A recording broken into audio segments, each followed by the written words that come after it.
சேதுவும் தமிழும் ஒரு காலத்துல சந்தோஷமா வாழ்ந்த கணவன் மனைவி தான். ஆனா வாழ்க்கையில ஏற்பட்ட சில மனக்கசப்புகள் காரணமா தமிழ் வீட்டை விட்டு வெளியே போனதுனால இப்ப எல்லாமே தலைகீழா மாறி இருக்கு. தமிழுக்காகவும் அழகருக்காகவும் இந்த சீரியலை பாக்குறவங்க முதல்ல எங்க சேனலை சப்ஸ்கிரைப் பண்ணிக்கோங்க. ஏன்னா தமிழையும் அழகரையும் பார்க்கும்போது அவ்வளோ அழகா இருக்கும். இப்ப அழகர் கவுந்துட்டாரு, அதனால தமிழ் ரொம்ப சந்தோஷமா இருக்காங்க. ஆனா இதுக்கு முன்னாடி மீனாட்சி கவுந்தப்ப கொஞ்சம் ஃபீல் பண்ணாங்க தமிழ். ஏன்னா அழகர் தான் ஃபர்ஸ்ட் பிறந்தான், அவன் இன்னும் கௌரவே இல்லையே, அதுக்கு முன்னாடியே மீனாட்சி கவுந்துட்டானே, அதனால கொஞ்சம் ஃபீல் பண்ணாங்க தமிழ். இப்ப அழகர் கவுந்ததும் செம்ம சந்தோஷத்துல இருக்காங்க தமிழ்.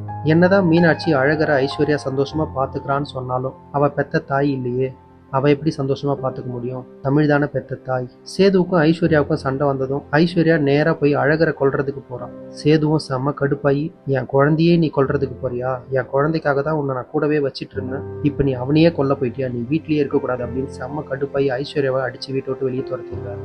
இதுவே ஐஸ்வர்யா பெத்த தாயா இருந்தா அந்த மாதிரி பண்ணிருப்பாங்களா? அந்த இடத்துல இப்ப தமிழ் இருந்திருந்தா இந்த வேலையை செஞ்சிருப்பாங்களான்றதுதான் இப்ப மிகப்பெரிய கேள்விக்குறி.